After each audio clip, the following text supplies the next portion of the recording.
What's up, YouTube? This is G-Man coming at you from Cyberbeggar. This is video number 24, part number 24, with Flat Earth, Flat Wrong, Creation Science, with Dr. Sungenis and Dr. Kent Hovind. And we're going to pick up right where we left off. Let's do it. Model, their south pole is spread out over 75,000 miles. In the Tropic of Cancer and the Tropic of Capricorn are the same length around on the globe Earth, but on there, if you flatten it out, one is a whole lot further than the other. Is the sun moving faster and then slowing down during what we would consider summer season? You know, the sun would be going around in a circle, and then what we would consider winter season, it would have to be going faster because the circle is bigger with their flat Earth model. How do they explain the different speeds of the sun during the different seasons? It's not a dynamic model. It's only a geometric model. So they will agree, yes, that the Tropic of Capricorn is going to be twice the speed as it is in the Tropic of Cancer. But they have no reason for why it's going faster. Okay, on a globe Earth.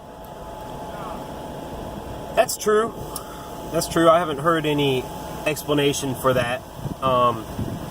We still have lots of questions. We haven't come to a conclusion. We don't have all the answers for everything, and that's one of the big questions. You know, does the sun move faster at the Tropic of Cancer, and does it move faster at the Tropic of Capricorn and slower at the Tropic of Cancer? It would seem so. The days get longer. You know, days get shorter. You know, at certain times of the year. You know, so the sun during certain times of the year, it just actually that would kind of make sense. You know, they got the summer solstice and the winter solstice. Anyways, I can't remember what it's called. I'd have to look it up. But yeah, you know, the longest day of the year and the shortest day of the year. So seems like to me the sun makes sense. It would slow down and it would speed up. You know, slow down and that'd be you get your longest day of the year. Speed up and you get your shortest day of the year. You know, so okay, let's continue. It's pretty easy to explain. Antarctica is about the size of the United States, and it has been sailed around. They've sailed completely around. I mean, the sea. All right, it says something here. We know not everyone teaches you can go to Antarctica, but for those who do.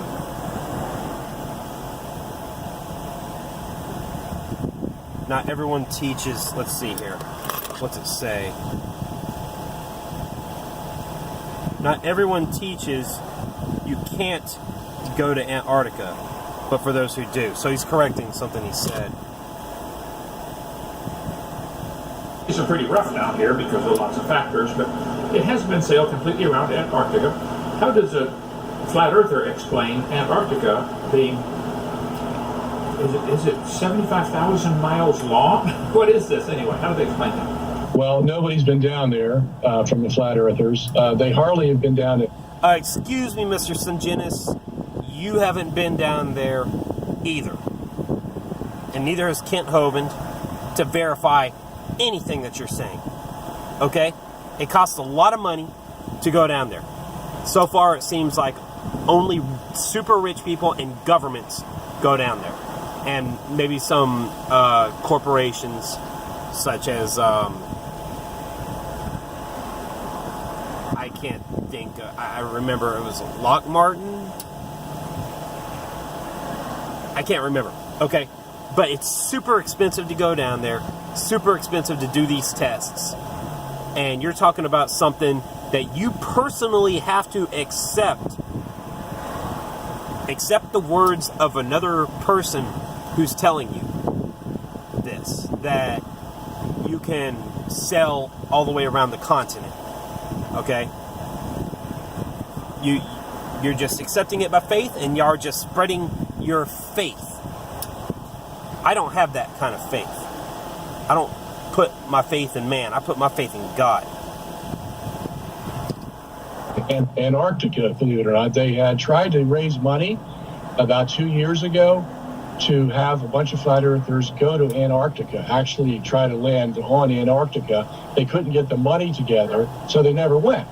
So all this talk about what Antarctica is all from third-party sources or made up or whatever, because nobody in the flat earth... Yeah, it's all from third-party sources. Yourself, you have to believe it. You have to believe what you go and look up on the internet and see that they wrote. You have to believe whatever people tell you. If you don't go down there and experience it yourself, they could be sharing their own ignorance. Movement has actually visited Antarctica. So, come on. The first rule of science is you better have empirical evidence before you start boasting about what the conclusions are. Yeah, we need to get to Antarctica. It's important. Need to send, man, at least just, if anything, just, get some of the more important people of this flat earth movement to go down there and visit somehow, just at least for that $15,000 trip.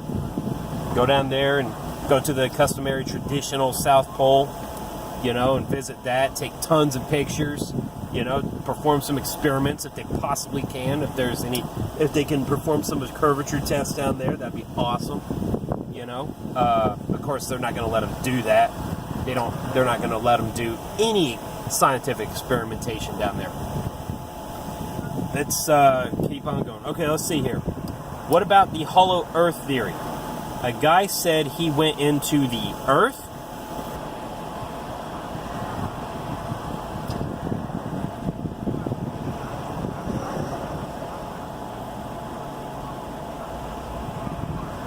I have heard that theory. As I believe the flat earth is wrong, I also think that one is wrong. I mean, you got one witness who's going to tell us how the earth is shaped. I mean, we have satellites going, polar directed satellites going over the North Pole on a daily basis. Nobody has seen this. I mean, where is this coming from? I mean, I would like to know exactly, okay, from my understanding of how satellites are supposed to work on a globe, they're continually falling. So that means that the Earth is turning under them. The Earth is turning under them, and the satellite is up here, and the Earth is turning. The satellite is continually falling, and the Earth is turning exactly as fast as the satellite is falling. And that's how satellites work. That's how I learned that satellites work.